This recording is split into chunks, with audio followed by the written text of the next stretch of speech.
Pero sa ako naobserbaran sa pagkakaron, wala pa ko'y nakita nga potential nga makapilde ni Vice Mayor Raymond Garcia kung panalitan mag-eleksyon ta ugma. Mudaog yapon pagka Vice Mayor si Raymond Garcia mga kabombo. Bisan unsaon o galgal si Raymond Garcia nga padaganon og mayor batok ni Mike Rama apan dili man jud siya.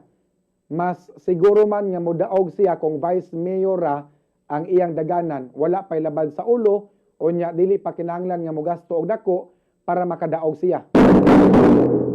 Una nang gipahibalo ni Cebu City Mayor Michael Rama nga si Raymond Garcia gihapon iyang katandem sa 2025 nga eleksyon apan doon na pay 8 ka buwan sa dili pa ang filing sa Certificate of Candidacy kon COC.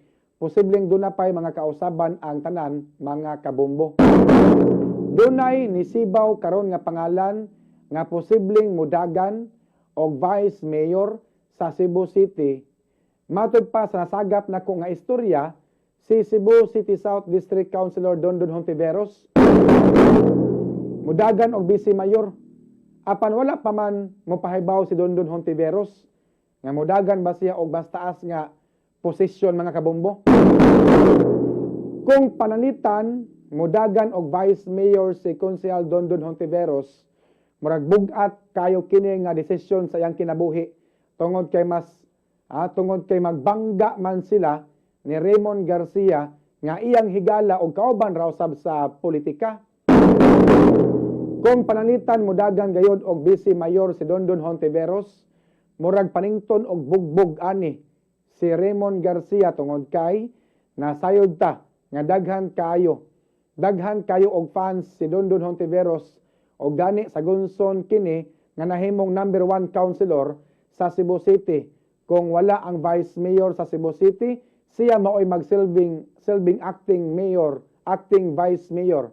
Magsilbing acting Vice Mayor o nya presiding officer sa City Council mga kabombo. Si Dondon Hontiveros bago pa sa natad sa politika, apan nalupigan niya ang mga karaan nga mga politiko nga diin nakakuha kini og makabungog nga suporta gikan sa mga botante sa duha ka eleksyon pag 2019 ug pagka 2022.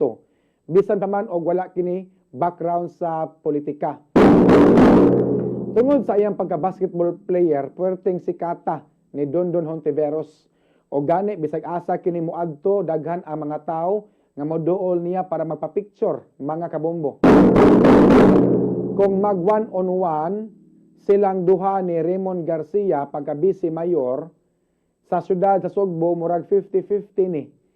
Mao ni lig-on nga kontra ni Raymond Garcia. Kung panalitan tinuod ning nakuha nako nga impormasyon nga mag Vice Mayor si Dondon Hontiveros, unya posible kuno nga si Dondon Hontiveros magtandem silang duha ni Mike Rama mga kabombo. Monay kasayuran ako nakuha ha. Posible nga magtandem si Dondon Hontiveros og si Mike Rama sa 2025 nga eleksyon.